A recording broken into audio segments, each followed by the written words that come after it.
তাড়াতাড়ি পা চালাও নিখিলেশ, আকাশ যে ঘন কালো মেঘে ছেয়ে আসছে, যে কোনো সময় বৃষ্টি নামলে পুরো কাক ভেজা হয়ে যাব। হ্যাঁ, এবার শুধু দৌড়ানো বাকি আছে। আমাদের কাছে রন পা থাকলে আমরাও এই সময় কয়েকটা লম্বা লম্বা পা ফেলে ঠাকুরমশাইয়ের বাড়িতে গিয়ে হাজির হতে পারতাম। তার আর কোনো প্রয়োজন নেই। সামনে তাকিয়ে দেখো, কথা বলতে বলতে ঠাকুরমশাইয়ের বাড়ি পর্যন্ত চলে এসেছি। আমার কথা শুনে প্রতাপ আরেকটু দ্রুত পদক্ষেপে দাওয়ায় উঠে ডাক দেয়, ঠাকুরমশাই, ও ঠাকুরমশাই, বাড়িতে আছেন নাকি? তোমাদেরই অপেক্ষা করছিলাম, এসো, ভেতরে এসো। আপনি জানতেন যে আজকে আমরা এখানে আসব?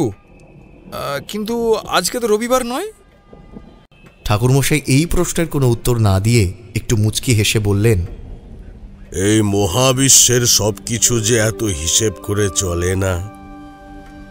মাঝে মধ্যে বেহিসেবি না হলে জীবনের ছন্দ পতন হয়। ঠাকুরমশাই নিজের কালি সিগারেটের প্যাকেট থেকে একটা সিগারেট বার করেন। তারপর দেশলাই কাঠি দিয়ে জ্বালিয়ে নিয়ে প্রথম শুকটান দিয়ে বলতে শুরু করেন,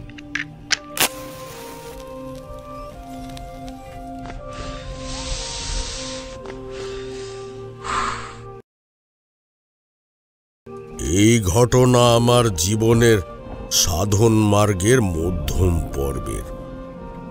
সেই সময় বহু মানুষের গৃহদোষ দূরীকরণ, পূজা পাঠ, জন্মদোষ দূষীকরণ করে নিজের অন্ন সংস্থান করে চলেছি।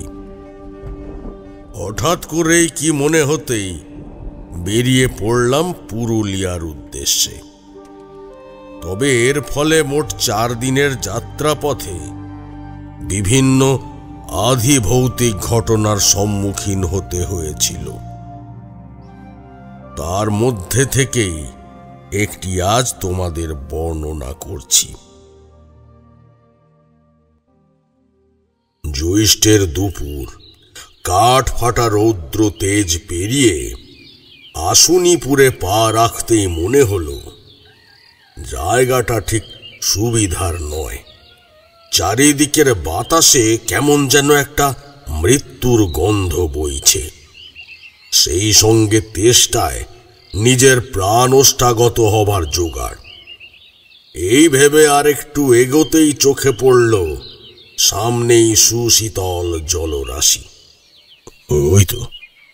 ওই তো একজন গৃহবধূ ঘড়া ভর্তি করে জল তুলছেন।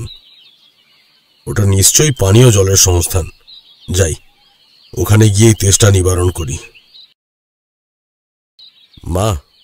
মা শুনছেন? বলছি, এই জল কি পান করা যাবে? হ্যাঁ বাবা, আপনি উপরেই দাঁড়ান, আমি আপনাকে ঘড়া থেকে জল দিচ্ছি। না, তার কোনো প্রয়োজন নেই। সেই গৃহবধূর কথা অবহেলা করেই আমি সিঁড়ি ভেঙে পুকুরের দিকে এগিয়ে আসি। তবে জল তোলার জন্য একটু ঝুঁকতেই আঁতকে উঠি। পুকুরের জল কুচকুচে কালো এবং তাতে কি যেন বুড়বুড়ি ছাড়ছে।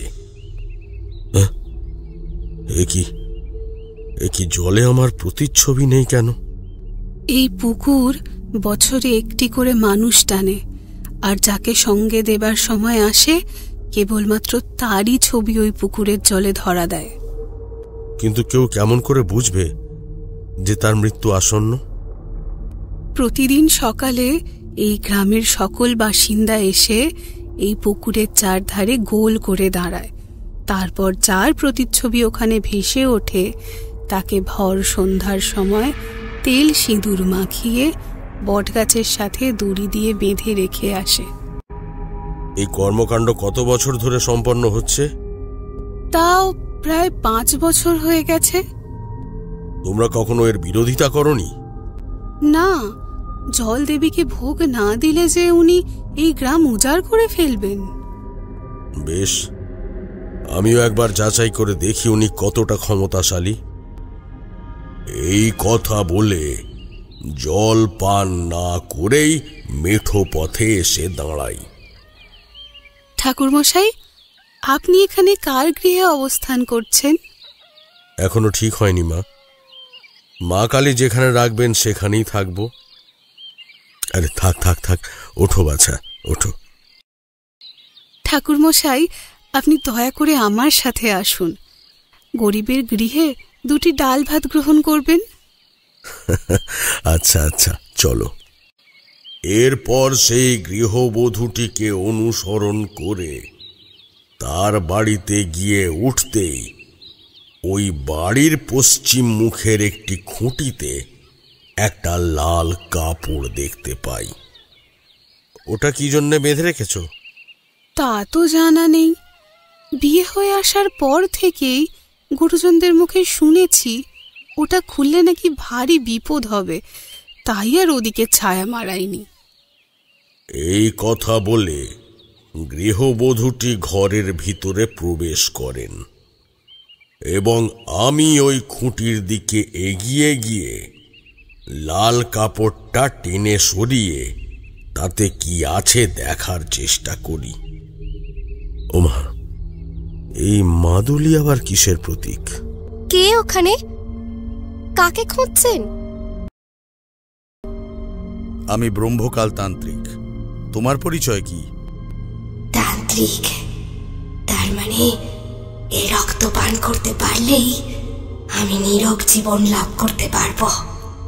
কি হলো, চুপ করে রইলে যে? তোমার নাম কি?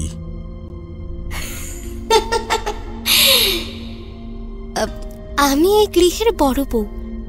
একটা কথা বলি শুনুন, এখানে কেউ কিছু দিলে না আপনি একদম খাবেন না। ওরা কেউ আপনার ভালোই চায় না। আপনি বরং আজ সন্ধ্যায় ওই বটতলায় আমার জন্য অপেক্ষা করবেন। আমি আপনাকে একটি রক্ষা কবচ করিয়ে দেব।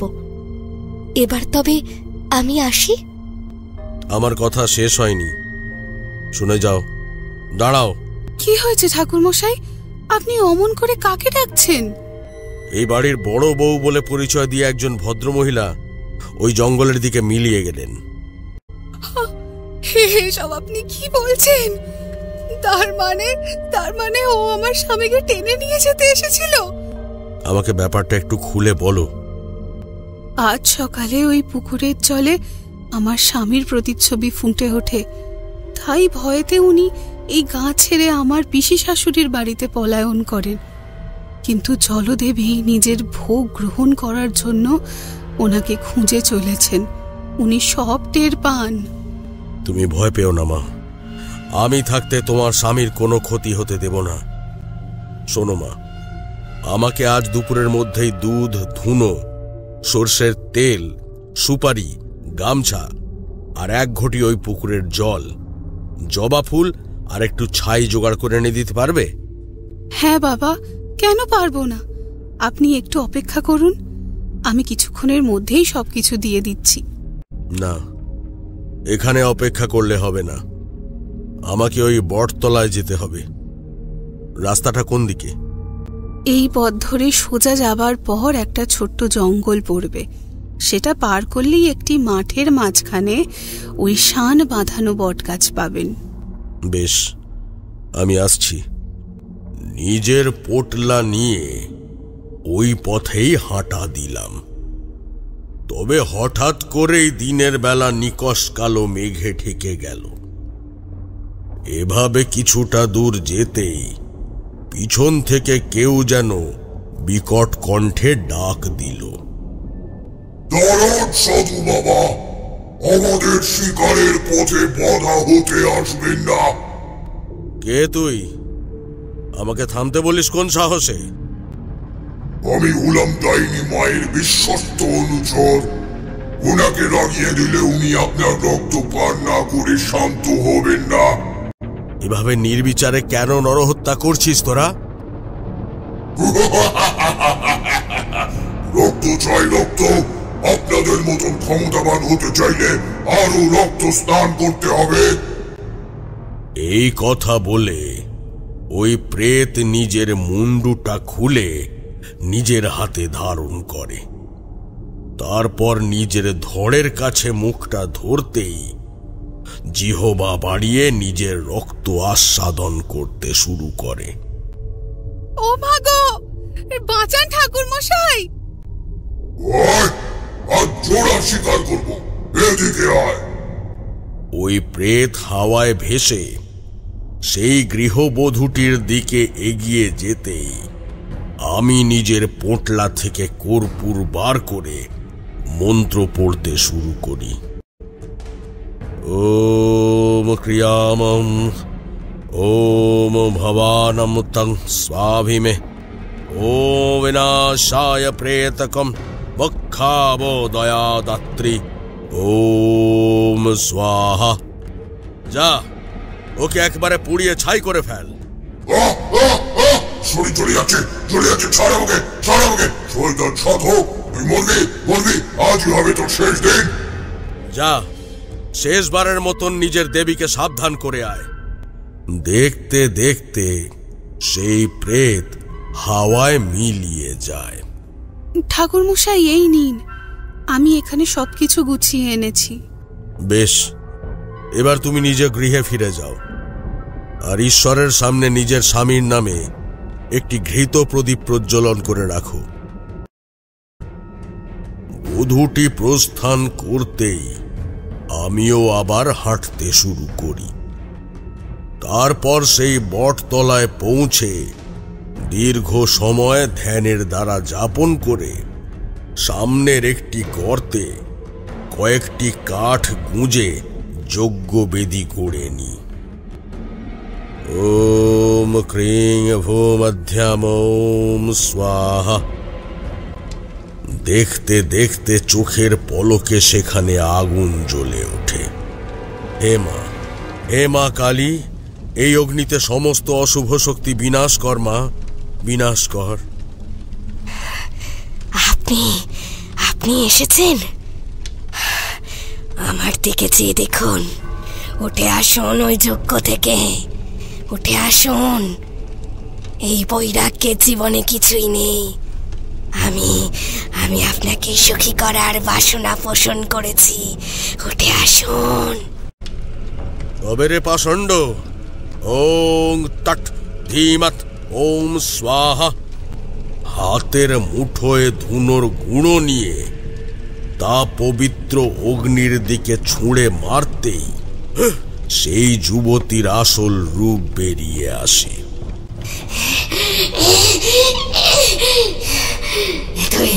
তুই কি করলি? আমার অমন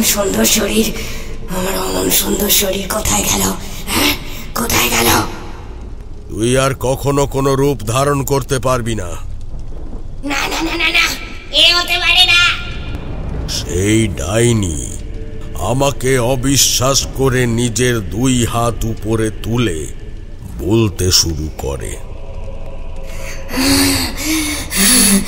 পিশাচি কালী অঙ্কারালি, আয় রে আমার দেহে, দিয়ে যা এক রূপের ঝলক সাধকের মন ভোলানো গুণে।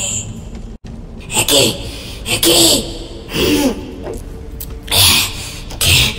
কিছুই তো হচ্ছে না। আমার এতদিনের সাধনার ফল এভাবে নষ্ট হতে পারে না।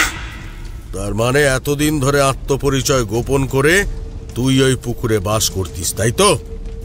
হ্যাঁ, প্রতি বছর মানুষের তাজা রক্ত না পেলে আমার তন্ত্র ক্রিয়া সম্পন্ন হবে না। আমাকে যে আরো ক্ষমতাশালী হতে হবে, যাতে আমি নিজে যাতে ঈশ্বরের সমতুল্য হতে পারি। মূর্খ, এ কখনো কোনো মনুষ্য বা অশরীরী শক্তির কম্য নয়। চুপ কর, আগে তো আমি তোকে শেষ করি, তারপর সব হবে। ক্রিং টাট মাট।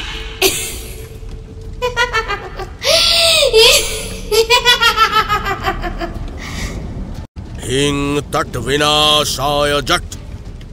আমি সুপুরিগুলো হাতে নিয়ে চোখ বুজে অগ্নি সমর্পণ মন্ত্র পড়ে আগুনে সেগুলোর আহুতি দিয়ে দিই। আমার চোখে সবকিছু এমন ঝাপসা লাগছে কেন? এরপর হাতে জবা ফুল তুলে সেগুলো যজ্ঞের আগুনের চারিধারে 3 পা ঘুরিয়ে সেটাকে ওই দিকে ছুঁড়ে মারতেই ওর শরীর ক্ষত বিক্ষত হতে শুরু করে। হে জলদেবতা, আমাকে রক্ষা করো, রক্ষা করো আমাকে। আমি তোমাকে আরো তাজা প্রাণ এনে দেব। বাঁচাও, বাঁচাও আমাকে, বাঁচাও। এই দেখ দেখ, এই ঘটিতে তোর সেই অভিশপ্ত পুকুরের জল রয়েছে। তাতে আমি ধুনো আর দুগ্ধ মিশিয়ে যজ্ঞবেদীর গোড়ায় ঢালতেই সেই ডাইনির সারা শরীরে আগুন জ্বলে ওঠে। একি, ওই আগুনে জল ঢাললে আমার শরীর জ্বলছে কেন? কেন? তোর সময় শেষ হয়ে এসেছে। এতদিন ধরে যা অন্যায় করেছিস, মা কালী আজ তার প্রতিশোধ নিচ্ছেন।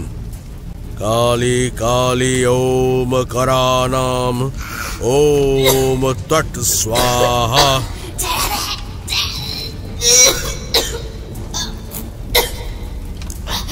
পারছি না, কষ্ট আছে। দেখতে দেখতে সেই ডাইনির মুখ থেকে রক্ত ছিটকে এসে যজ্ঞের আগুনে পড়ে।